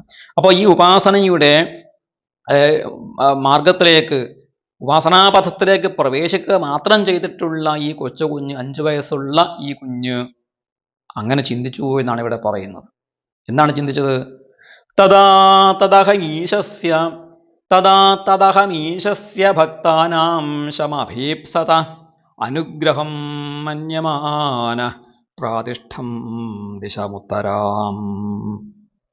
തദാ അപ്പോൾ അഹം ഞാൻ തത് ഭക്താനാം ശം അഭീപ്സതഃ ഈശസ്യ അനുഗ്രഹം മന്യമാനഃ ഭക്തന്മാരുടെ അഭീപ്സിതം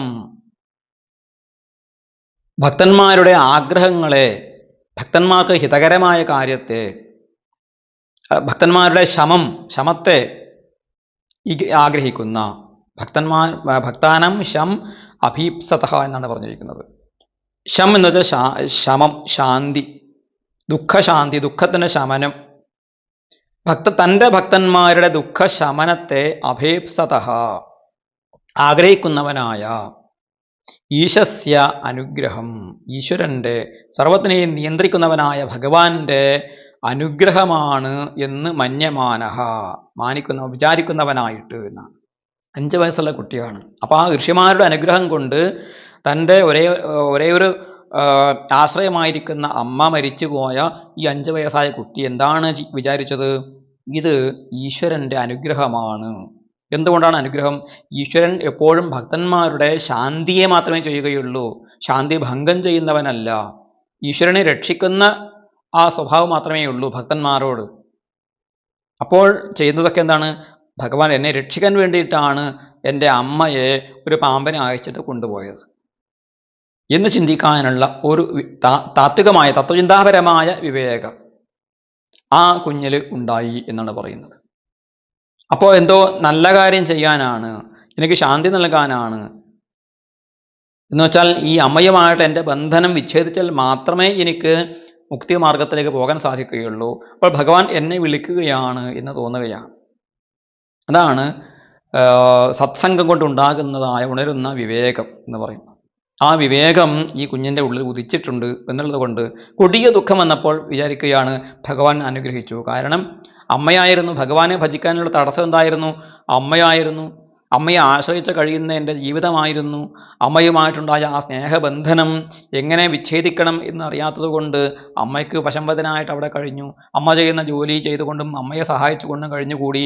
അമ്മ തരുന്ന ഭക്ഷണം നിഷേധിക്കാൻ പറ്റാത്തത് കൊണ്ടും അമ്മയെ വിട്ടുപോയാൽ അമ്മയ്ക്ക് ദുഃഖം ഉണ്ടാകുമല്ലോ എന്ന് കരുതിയിട്ടും വിട്ടുപോകാതെ അവിടെ തന്നെ കഴിഞ്ഞുകൂടി. ഇപ്പോൾ എന്തായി? ആ അമ്മയെ ഒരു പാമ്പ് കടിച്ച് അമ്മ മരിച്ചു. അപ്പോൾ എന്തായി? ഭഗവാൻ ആഗ്രഹിക്കുന്നത് താൻ ഈ ബ്രഹ്മകുലം വിട്ട് ബ്രാഹ്മണകുലം വിട്ട് ഭഗവാനെ ഭജിക്കാൻ വേണ്ടിയിട്ട് ഇറങ്ങി പുറപ്പെടണം എന്നാണ് ഭഗവാന്റെ ആഗ്രഹം. അത് തനിക്ക് ശ്രേയസ്സുണ്ടാക്കുന്നതാണ്, അത് തനിക്ക് നന്മയുണ്ടാക്കുന്നതാണ്, അത് തനിക്ക് മുക്തിമാർഗത്തെ തരുന്നതാണ്, അത് ഭഗവാൻ തനിക്ക് വേണ്ടി തന്നതായ അനുഗ്രഹമാണ് എന്ന് ചിന്തിക്കാനുള്ള വിവേകം എന്നിലുണ്ടായി എന്നാണ് നാരദ മഹർഷി പറയുന്നത്. ആ വിവേകം ഉദിച്ചാൽ പിന്നെ എന്താണ് ചെയ്യേണ്ടത്? തദഹരേവ യദഹരേവ നിർവിദ്യാത് തദഹരേവ പരിവ്രജേത് എന്ന് വേദത്തിലൊരു വാക്യമുണ്ട്. ഏത് ദിവസമാണോ നമുക്ക് ഈ വിവേകം ഉദിക്കുന്നത്, നിർവിദ്യാത് നിർവേദമുണ്ടാകുന്നത്, വിരക്തിഭാവം വന്നു ചേരുന്നത്, ഇതൊക്കെ ബന്ധനങ്ങളാണ്, ഇതൊക്കെ വിട്ട് ഈശ്വരനെ പ്രാപിക്കലാണ് എൻ്റെ ജീവിത ലക്ഷ്യമെന്ന് എപ്പോഴാണോ തോന്നുന്നത് ആ നിമിഷം തന്നെ ഉപേക്ഷിക്കണം എന്നാണ് പറയുന്നത്. തദഹരേവ പ്രവ്രജേത്. അപ്പോൾ അതിനുവേണ്ടി പിന്നെ ആലോചിച്ച് നിന്ന് കഴിഞ്ഞാൽ എന്താവും? നമുക്ക് ബന്ധനങ്ങൾ വന്നു ചേരും, ചിന്തയിലിങ്ങനെ വന്നു ചേരും. അതുകൊണ്ടാണ് ഭാര്യയോട് എല്ലാം ഞാൻ ഉപേക്ഷിച്ച് പോവുകയാണെന്ന് പറഞ്ഞ് പോയ ആൾ കുറച്ച് കഴിയുമ്പോൾ വൈകിട്ട് വന്നപ്പോൾ അവരുടെ പശുവും കൂടി ഉണ്ടായിരുന്നു. പശുവിനെയും കൂട്ടിയിട്ട് വരികയാണ്. അപ്പോൾ ഭാര്യ അല്ല, നിങ്ങൾ എല്ലാം ഉപേക്ഷിച്ച് സന്യസിച്ച് പോയാണെന്ന് തിരിച്ചു വന്നത്? അല്ല, ഞാൻ അതിലൂടെ നടന്നു പോകുമ്പോൾ നമ്മുടെ പശു കയറ് കെട്ടഴിഞ്ഞിങ്ങനെ നടക്കുന്നുണ്ടായിരുന്നു. അപ്പോൾ അതിനെ കൊണ്ടുവരാൻ വേണ്ടിയിട്ടാണ് ഞാൻ തിരിച്ചിവിടെ ഏൽപ്പിക്കാനാണ് വന്നത് എന്ന് പറയുകയാണ്. അപ്പോൾ പോകുന്ന വഴി ഒരു കുറച്ച് ദൂരം സഞ്ചരിച്ചപ്പോൾ തന്നെ ഇദ്ദേഹത്തിൻ്റെ വിരക്തി നഷ്ടപ്പെട്ടു പോയി. അദ്ദേഹം തൻ്റെ പശുവിനെ കണ്ടപ്പോൾ അയ്യോ പശുവിനെ കെട്ടഴിഞ്ഞ് പോയി, അതിനെ വീട്ടിൽ കൊണ്ട് കെട്ടണമല്ലോ എന്നുള്ള തൻ്റെ സ്വാർത്ഥബുദ്ധി, തൻ്റെ കുടുംബവുമായിട്ടുള്ള ബന്ധനം അദ്ദേഹത്തിന് വീണ്ടും തിരിച്ചു വന്നു. അപ്പോൾ ഇങ്ങനെ ഈ വിരക്തി, ശ്മശാന വൈരാഗ്യം എന്ന് പറയുന്ന, ഒരാൾ മരിച്ചു കഴിഞ്ഞാൽ ശ്മശാനത്തിൽ ചെല്ലുമ്പോൾ നമുക്കുണ്ടാകുന്ന വിരക്തി, മരണം സ്വാഭാവികമാണ്. മരണം ഒരു രംഗബോധമില്ലാത്ത കോമാളിയാണ്. മരണം ആർക്കും ഏത് സമയത്തും വന്നു ചേരാം എന്നൊക്കെ ചിന്ത കൊണ്ട് നമ്മളിലുണ്ടാകുന്ന ഒരു സംസാര വിരക്തി, സംസാരത്തോടുള്ള വിരക്തി, അത് തിരിച്ച് വീട്ടിലെത്തുമ്പോഴേക്കും അത് എവിടെയോ പോയി മറയും. ഉടനെ നമ്മൾ നമ്മുടെ ധനത്തെക്കുറിച്ചും നമ്മുടെ ഭാര്യയെക്കുറിച്ചും മക്കളെക്കുറിച്ചും കുടുംബത്തെക്കുറിച്ചും ഒക്കെ ചിന്തിക്കാൻ തുടങ്ങും. അതിനാണ് ശ്മശാന വിരക്തി എന്ന് പറയുന്നത്.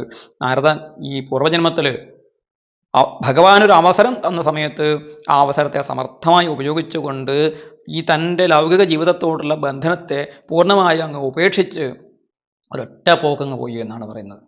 എങ്ങോട്ടാണ് പോയത്? പ്രാതിഷ്ഠം ദിശമുത്തരാം, ഉത്തരാം ദിശം പ്രാതിഷ്ഠം, വടക്ക് ദിക്കിലേക്ക് പോയി. നേരത്തെ പറഞ്ഞു ദിഗ്ദേശകാല അവ്യുത്പന്ന എന്ന് പറഞ്ഞു. ദിക്ക്, ദേശം, കാലം ഇതിനെക്കുറിച്ച് അറിയാത്ത പഞ്ചഹായനായ 5 വയസ്സുള്ള കുട്ടിയാണെന്ന് പറഞ്ഞു. ഇപ്പോൾ ആരാണ്? വടക്ക് ഭാഗത്തേക്കാണ് ഉപാസന ചെയ്യാൻ പോകാൻ പറ്റിയ സ്ഥലം ഏതാണ്? വടക്ക് ഭാഗത്താണ്.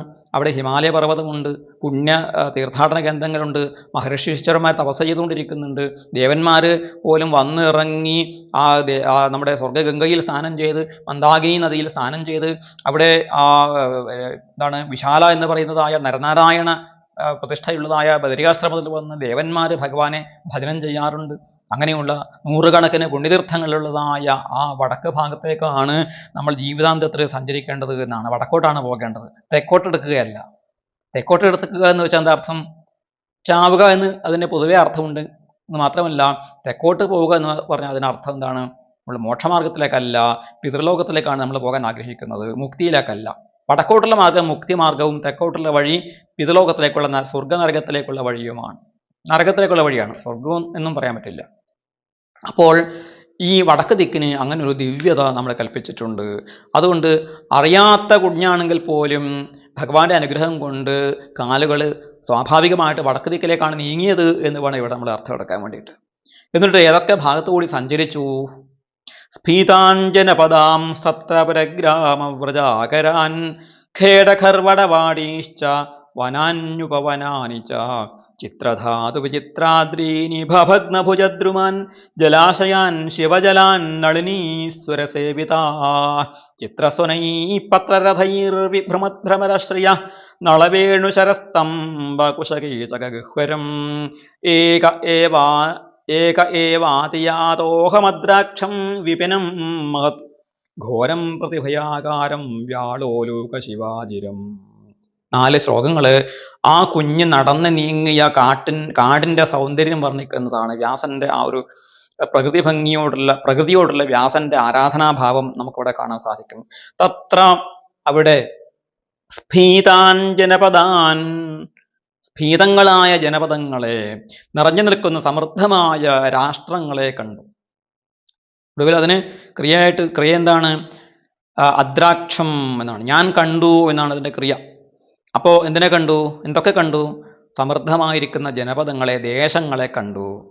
പുരഗ്രാമവ്രജാകരാൻ, പുരങ്ങൾ, ഗ്രാമങ്ങൾ, വ്രജങ്ങൾ, ആകരങ്ങൾ. പുരം എന്ന് വെച്ചാൽ പട്ടണങ്ങൾ, നഗരങ്ങൾ, പരിഷ്കാരികൾ ജീവിക്കുന്ന സ്ഥലം. ഗ്രാമം എന്ന് വെച്ചാൽ എന്താണ്? അപരിഷ്കൃതരായ ആളുകൾ, ബ്രാഹ്മണരൊക്കെ തന്നെ ലളിതമായ ജീവിതം നയിച്ചു വരുന്നതായ ഗ്രാമങ്ങൾ. വ്രജങ്ങൾ, പശുക്കളെ മേച്ച് നടക്കുന്നതായ ഗോപന്മാരും ഗോപികമാരൊക്കെ കഴിയുന്നതായ വ്രജഭൂമികൾ ധാരാളം ഉണ്ടാവും അവിടെ. പിന്നെ ആകരങ്ങൾ, ഖനികൾ, രത്നഖനികൾ, സ്വർണം, രത്നം മുതലായ ഒഴിച്ചെടുക്കുന്ന ഖനികൾ ഒക്കെ തന്നെ താണ്ടിക്കൊണ്ടാണ് പോകുക. അതൊക്കെ കണ്ടുകൊണ്ടാണ് പോകുന്നത് എന്നർത്ഥം. പിന്നെയോ ഖേടഖർവടവാടീശ്ച, ഖേടം എന്ന് വെച്ചാൽ കർഷകന്മാരുടെ ഗ്രാമങ്ങൾ. ബ്രാഹ്മണർ വസിക്കുന്ന ദേശങ്ങളെ എന്ത് പറയാം? സ്ഥലങ്ങളെയാണ് സാധാരണ ഗ്രാമങ്ങൾ എന്ന് പറയുക. കൃഷിക്കാർ വസിക്കുന്ന സ്ഥലങ്ങളെ ഖേടങ്ങൾ എന്ന് പറയും. ഖർവടം എന്ന് വെച്ചാൽ ഒന്നും മുളക്കാത്തതായ തരിശ് ഭൂമികൾ, മലമ്പ്രദേശങ്ങൾ ഒക്കെയാണ് ഖർവടം എന്ന് പറയുന്ന സ്ഥലം. പിന്നെ വാടീഹി, അവിടെ പിന്നെ തെങ്ങ്, കവുങ്ങ് മുതലായിട്ടുള്ള വൃക്ഷങ്ങളൊക്കെ വെച്ച് പിടിപ്പിച്ചിട്ടുള്ള വാടികൾ, തോട്ടങ്ങൾ. പിന്നെയോ വനാനി ഉപവനാനി ച, വനങ്ങൾ, കാട് എല്ലാവർക്കും അറിയാം. പ്രകൃതി തന്നെ ഉണ്ടാക്കി വെച്ചിട്ടുള്ള വലിയ വൃക്ഷങ്ങളും ഒക്കെ നിറഞ്ഞു നിൽക്കുന്ന, ഘോരമൃഗങ്ങളൊക്കെ നിറഞ്ഞു നിൽക്കുന്നതായ പ്രദേശമാണ് കാട്, വനം എന്ന് പറയുന്നത്. ഉപവനാനി, ഉപവനാനി എന്ന് വെച്ചാൽ എന്താണ്? ഉപവനാനി എന്ന് വെച്ചാൽ മനുഷ്യനുണ്ടാക്കിയ കാടിനാണ് ഉപവനം എന്ന് പറയുന്നത്. നമ്മൾ ചെയ്യാറുണ്ടല്ലോ, വലിയ കോൺക്രീറ്റിൻ്റെ വലിയ മനോഹരമായിട്ടുള്ള ഭവനം പണി കഴിപ്പിച്ചിട്ട് അവിടെ ഇരുന്നിട്ട് നമുക്ക് മനസ്സമാധാനവും ഇല്ല, അവിടെ നമുക്ക് ചൂട് സഹിക്കാനും പറ്റുന്നില്ല. അപ്പോൾ നമ്മൾ വിചാരിക്കും ഏതെങ്കിലും കാട്ടിൽ ചെന്നിരിക്കാം. കാട്ടിലാണല്ലോ പണ്ട് നമ്മൾ വാർത്തിരുന്നത്. അപ്പോൾ ഇനി കാട്ടിൽ തന്നെ ചെന്നിരുന്നാലേ സുഖമുള്ളൂ എന്ന് നമുക്ക് തോന്നും. പക്ഷേ കാട്ടിൽ ചെല്ലാൻ പേടിയാണ്. അവിടെ മൃഗങ്ങളും പക്ഷികളൊക്കെ ഉപദ്രവിക്കുന്ന ക്രൂരമൃഗങ്ങളൊക്കെ ഉണ്ടാകും, പാമ്പുണ്ടാകും. അങ്ങനെ പേടി വരുമ്പോൾ എന്ത് ചെയ്യും? എന്നാൽ എനിക്ക് ചെറിയൊരു കാട് അടുത്ത് സ്വന്തമായിട്ടുണ്ടാക്കാം, ഇടക്കിടക്ക് പോയിരിക്കാൻ വേണ്ടിയിട്ട്. അതിന് വേണ്ടിയിട്ട് സ്വന്തം ഗൃഹത്തിൽ തന്നെ ആളുകൾ എന്ത് ചെയ്യും? ചെറിയ കാട് ഉണ്ടാക്കി വെക്കും. കൊട്ടാരങ്ങളിൽ വലിയ ധനികന്മാരായിട്ട് ആളുകൾ അങ്ങനെ ഉണ്ടാക്കി വെക്കും. അല്ലാത്തവർക്ക് പൊതുവായിട്ട് കഴിയാൻ വേണ്ടിയിട്ട് ആളുകൾ പാർക്കുകൾ, ഉപവനങ്ങൾ, ഉദ്യാനങ്ങൾ ഉണ്ടാക്കി വെക്കും. ആ ഉദ്യാനങ്ങളിൽ ഇങ്ങനെ ചെന്നിരിക്കും. വൃക്ഷത്തിന് ചുവട്ടിരുന്നാൽ നല്ല തണുപ്പുണ്ടാകും, തണലുണ്ടാകും, പക്ഷികളുടെ ശബ്ദം കേൾക്കാം, നല്ല തണുത്ത കാറ്റടിക്കും. അതാണ് നമ്മൾ ആഗ്രഹിക്കുന്നത്. വാസ്തവത്തിൽ ഈ കോൺക്രീറ്റ് ബിൽഡിങ്ങുകൾക്കിടയിൽ നമ്മൾ അനുഭവിക്കുന്നത് മനസ്സിൻ്റെ വലിയ പിരിമുറുക്കവും സഹിക്കാൻ പറ്റാത്ത ചൂടും അതുപോലെ മറ്റു പല തരത്തിലുള്ള ഉപദ്രവങ്ങളുമാണ്. അതിൽ നിന്ന് മോചനം നേടാൻ വേണ്ടിയിട്ട് നമ്മൾ ഉണ്ടാക്കി വെക്കുന്ന കൃത്രിമമായ കാടുകളെയാണ് ഉപവനം, ഉദ്യാനം എന്നൊക്കെ പറയുന്നത്. അത്തരം ഉദ്യാനങ്ങളെയും കണ്ടു. പിന്നെയോ ചിത്രധാതു വിചിത്രാദ്രീനിഭഭഗ്ന ഭുജദ്രുമാൻ. ചിത്രധാതു വിചിത്രാദ്രീൻ, ചിത്രങ്ങളായ വിവിധങ്ങളായ മനോഹരങ്ങളായ പലതരത്തിലുള്ള ധാതുക്കൾ ഉള്ളത് കൊണ്ടാണ് പർവ്വതങ്ങളുടെ നിറം മാറിയിരിക്കുന്നത്. ചില പർവ്വതങ്ങൾക്ക് കറുപ്പായിരിക്കും, ചുവപ്പായിരിക്കും, വെള്ളയായിരിക്കും. അപ്പോൾ അതിലടങ്ങിയിരിക്കുന്ന മണ്ണിലടങ്ങിയിരിക്കുന്ന ധാതുക്കളുടെ സ്വഭാവം കൊണ്ട് ആ പർവ്വതങ്ങളുടെ നിറത്തിൽ വിചിത്രമായ വർണ്ണങ്ങൾ ഉണ്ടാവും. പല പല വർണ്ണങ്ങളിലുള്ള പർവ്വതങ്ങൾ, അങ്ങനെയുള്ള അദ്രികൾ, ചിത്രങ്ങളായ ധാതുക്കളെ കൊണ്ട് നിറഞ്ഞതായ വിചിത്രമായ പർവ്വതങ്ങളെ കണ്ടു. പിന്നെ ഇഭഭഗ്ന ഭുജദ്രുമാൻ. ഇഭം എന്ന് വെച്ചാൽ ആന, ഭഗ്നം എന്ന് വെച്ചാൽ തകർത്ത, പൊട്ടിച്ചു കളഞ്ഞതായ, ഭുജം എന്ന് വെച്ചാൽ കൈ, ദ്രുമം എന്ന് വെച്ചാൽ മരം. അപ്പോൾ ആനകളാൽ പൊട്ടിക്കപ്പെട്ട കൈകളോടുകൂടിയ വൃക്ഷങ്ങളെ കണ്ടു. കാട്ടിൻ്റെ ഒരു മനോഹരമായ വർണ്ണനയാണ് ഇവിടെ വ്യാസൻ ചെയ്തിരിക്കുന്നത്. കാരണം കാട്ടിൽ ധാരാളം വൃക്ഷങ്ങൾ ഉണ്ടായിരിക്കും, അവയ്ക്ക് കൊമ്പുകൾ, ശാഖകൾ ഉണ്ടാകും. പക്ഷെ ആ വൃക്ഷശാഖകളെ ആ വൃക്ഷങ്ങളുടെ കൈകളായിട്ടാണ് പറഞ്ഞിരിക്കുന്നത്. ആ കൈകൾ ആരാണ് പൊട്ടിച്ചത്? ആരെങ്കിലും മരം വെട്ടുകാരല്ല. മനുഷ്യരെ വന്ന് മുറിച്ചതാണെങ്കിൽ കൃത്യമായിട്ട് മുറിച്ചെടുത്ത് കൊണ്ടുപോകും. പക്ഷേ ആനക്കൂട്ടങ്ങൾ വെള്ളം കുടിക്കാൻ പോകുന്ന സമയത്ത് തടസ്സമായിട്ട് നിൽക്കുന്ന കൊമ്പുകളെ തുമ്പിക്കൊണ്ട് വലിച്ച് പൊട്ടിച്ചങ്ങ് കളയും. അങ്ങനെ വലിച്ച് പൊട്ടിച്ചിട്ടിരിക്കുന്ന കറകളൊക്കെ വലിച്ചുകൊണ്ട് നിൽക്കുന്ന വൃക്ഷങ്ങൾക്ക് അങ്ങേയറ്റതൊരു സൗന്ദര്യമുണ്ട്. അതാ വൃക്ഷത്തിൻ്റെ സ്വാഭാവികമായ സൗന്ദര്യമാണ്. അതുകൊണ്ടാണ് അവിടെ ഇഭഭഗ്ന ഭുജദ്രുമാഹ എന്ന് പറഞ്ഞിരിക്കുന്നത്. ഇഭഭഗ്ന ഭുജദ്രുമാൻ, ആനകളുടെ കൈകൊണ്ട് തകർക്കപ്പെട്ട, പൊട്ടിക്കപ്പെട്ട കൈകളോട് കൂടിയിട്ട് വികലാംഗരായിട്ട് നിൽക്കുന്ന മനുഷ്യരെ പോലെ.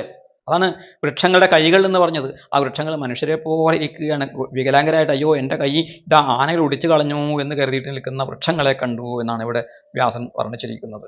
പിന്നെയോ ജലാശയാൻ ശിവജലാൻ നളിനീഹി സുരസേവിതാഹ.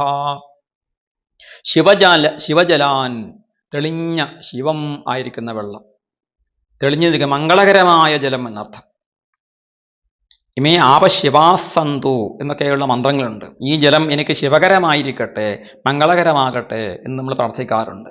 അങ്ങനെയുള്ള ജലാശയങ്ങൾ, ശിവജലാൻ ജലാശയാൻ, തെളിഞ്ഞ തെളിനീര് ഉള്ളതായ ജലാശയങ്ങളെ.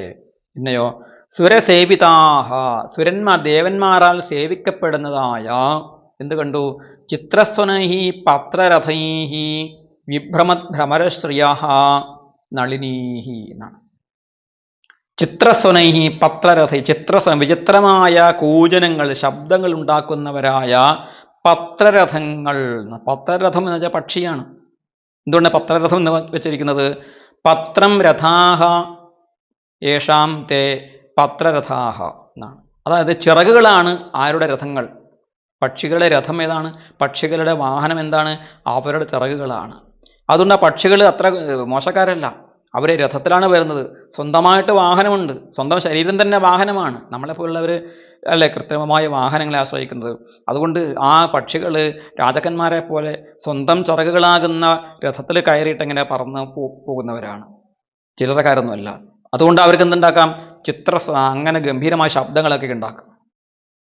നിരന്തരമായി ശബ്ദിച്ചുകൊണ്ടിരിക്കും. നമ്മൾ നിർത്താൻ പറഞ്ഞാലൊന്നും ഈ പക്ഷികൾ ശബ്ദം ഉണ്ടാക്കാതിരിക്കില്ല. അതിമനോഹരമാണ് അവരുടെ ശബ്ദങ്ങൾ. അങ്ങനെ ചിത്രസ്വനങ്ങൾ ഉണ്ടാക്കുന്നവരായ, സ്വന്തം ചിറകിനെ രഥങ്ങളാക്കി മാറ്റിയിരിക്കുന്ന ആളുകൾ, അതായത് കളകൂജനം ചെയ്യുന്ന പക്ഷികളെ കൊണ്ട് നിറഞ്ഞതും ഭ്രമരശ്രിയ, അങ്ങനെ പല ഭാഗങ്ങളിലേക്കും പാറിപ്പറന്ന് നടക്കുന്ന ഭ്രമരങ്ങൾ, വണ്ടുകളുടെ ഐശ്വര്യത്തോട് കൂടിയതുമായ നളിനീഹി. നളിനീഹി എന്ന് വെച്ചാൽ നളിനങ്ങൾ വേഞ്ഞു നിൽക്കുന്ന പൊയ്ക, താമരപ്പൊയ്ക. താമരകൾ നിറഞ്ഞു നിൽക്കുന്നതായ പൊയ്കയെക്കുറിച്ചാണ് സുരസേവിതാഹ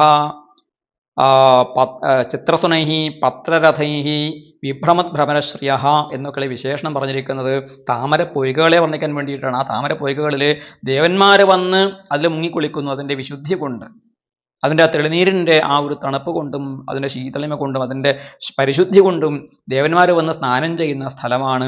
പിന്നെ അതിമനോഹരമായിട്ട് ശബ്ദമുണ്ടാക്കുന്നതായ പക്ഷിഗണങ്ങൾ വന്ന് വെള്ളം കുടിക്കുകയും കഴിയുകയും ചെയ്യുന്നു. അവിടെ വിരിഞ്ഞു നിൽക്കുന്ന താമരപുഷ്പങ്ങളിൽ ധാരാളം വണ്ടുകൾ മൂളിപ്പറന്ന് നടന്നുകൊണ്ട് അങ്ങോട്ടും ഇങ്ങോട്ടും തേൻ കുടിക്കാൻ വേണ്ടിയിട്ട് മാറി മാറി മാറി മാറി മാറി ഓടുന്ന ആ വണ്ടുകളുടെ ശബ്ദങ്ങളോട് കൂടിയിട്ടും ആ വണ്ടുകൾ അങ്ങനെ ഓടി കളിക്കുന്നത് കൊണ്ടുണ്ടാകുന്ന ഐശ്വര്യം, പുഷ്പത്തിന്റെ ഐശ്വര്യം എന്താണ്? അത് വണ്ട് വരുമ്പോഴാണ് അതിൽ ഐശ്വര്യം. പേശല നല്ലൊരു വസ്തുവും ഉലകിൽ പ്രേക്ഷകനില്ലെന്നാൽ, ആസ്വദിക്കാൻ ആളില്ലെങ്കിൽ സൗന്ദര്യത്തിന് എന്താണ് വിലയുള്ളത്?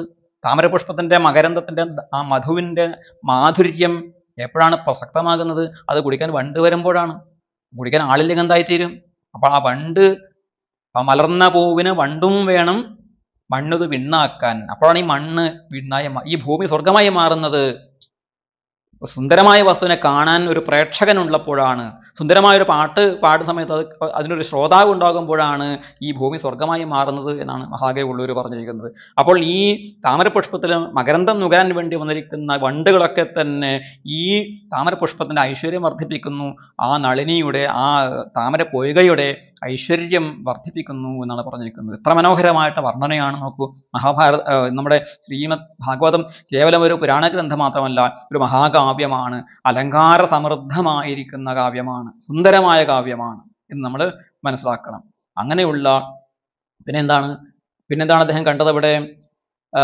ഏക ഏവ അതിയാതഃ അഹം, ഏക ഏവ, ഞാൻ ഒറ്റക്ക് തന്നെ, ഒരാളായിട്ട്, ഏകനായിട്ട് തന്നെ ഇതിനെയൊക്കെ തന്നെ അതിയാതഃ അതിക്രമിച്ചുകൊണ്ട് അങ്ങനെ സഞ്ചരിച്ചു കൊണ്ടിരിക്കെ അഹം, ഞാൻ എന്ത് കണ്ടു?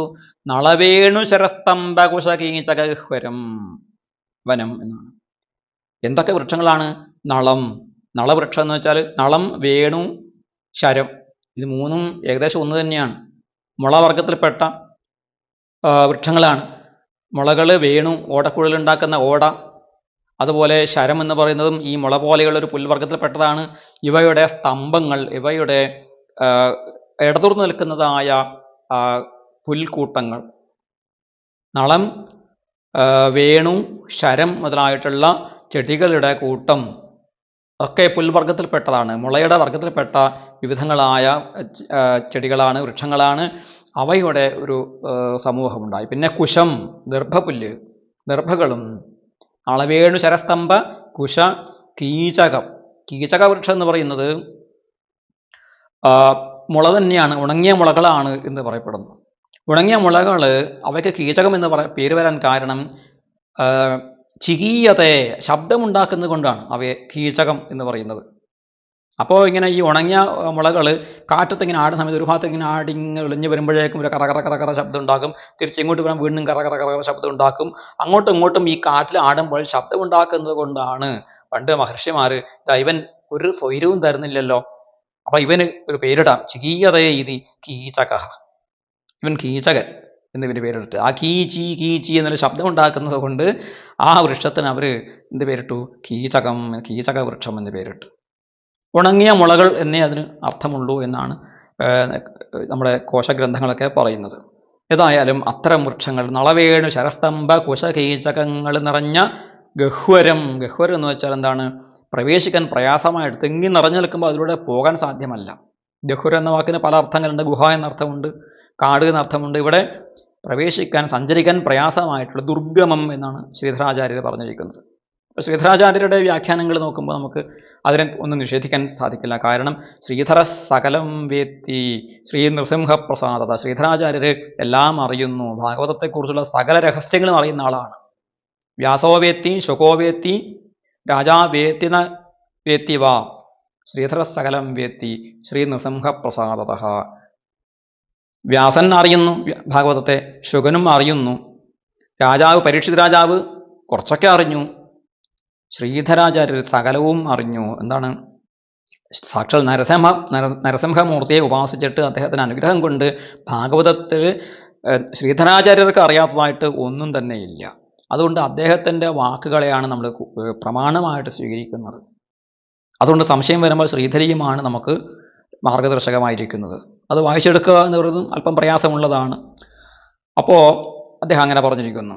പിന്നെയോ നളവേണു ശരസ്തംഭ കുശ കീചകഗഹ്വരം എന്ന് പറഞ്ഞ ഘോരം പ്രതിഭയാകാരം വ്യാളോലൂക ശിവാജിരം. ഘോരം സഹിക്കാൻ പറ്റാത്തതായ പ്രതിഭയാകാരം ഭയങ്കര സ്വരൂപത്തോട് കൂടിയിട്ടുള്ള വ്യാളോലൂക ശിവാജിരം. വ്യാളങ്ങൾ എന്ന് വെച്ചാൽ സർപ്പങ്ങൾ എന്നർത്ഥമുണ്ട്. അതുപോലെ മതമിളകിയ ആനകളെക്കുറിച്ചും വ്യാളം എന്ന് പറയും. ഉലൂക എന്ന് വെച്ചാൽ മൂങ്ങയാണ്, ശബ്ദമുണ്ടാക്കും. കാട്ട് വല്ലാതെ പേടിപ്പിക്കുന്ന ഒരു വസ്തുവാണ് ഈ മൂങ്ങകളുടെ ശബ്ദം. വ്യാളങ്ങൾ ആനകളുടെ ശബ്ദമാകാം, ആനകളുടെ രൂപമാകാം, സർപ്പങ്ങളുമാകാം വ്യാളം എന്ന് വെച്ചാൽ. ശിവ എന്ന് വെച്ചാൽ ദീർഘം ആയി പറഞ്ഞാൽ കുറുനരികളാണ്, പെൺകുറുക്കന്മാരാണ്. അപ്പം പെൺകുറുക്കന്മാരുടെ കൊണ്ടുള്ള ഭയം.